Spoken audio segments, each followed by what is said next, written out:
Hello，我是小罗。影片观看完，记得帮我按下订阅加开铃铛。您的鼓励与支持是更新影片的进步动力。那我们就直接来看片吧。Hello， 我是摄影10年经验的小罗老师。相信大家在之前有看过我前几期的教学分享，包括手机剪辑、如何制作封面、如何把特效放到影片里。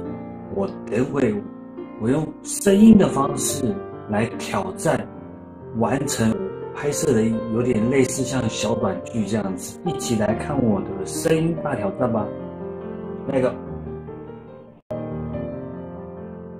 哇哦！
重要以外，它的声音、它的特效音、它的背景音绝对是占非常大的。相信大家应该很清楚知道说，因为如果一个影片它的内容非常好，贯穿内容的一个主轴就是它的声音，还有它的背景音，还有它的特效音。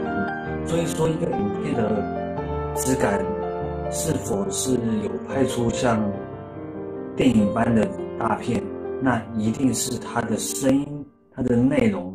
喜欢我今天的分享吗？还是老话一句，观看订阅不用钱哦，记得哦。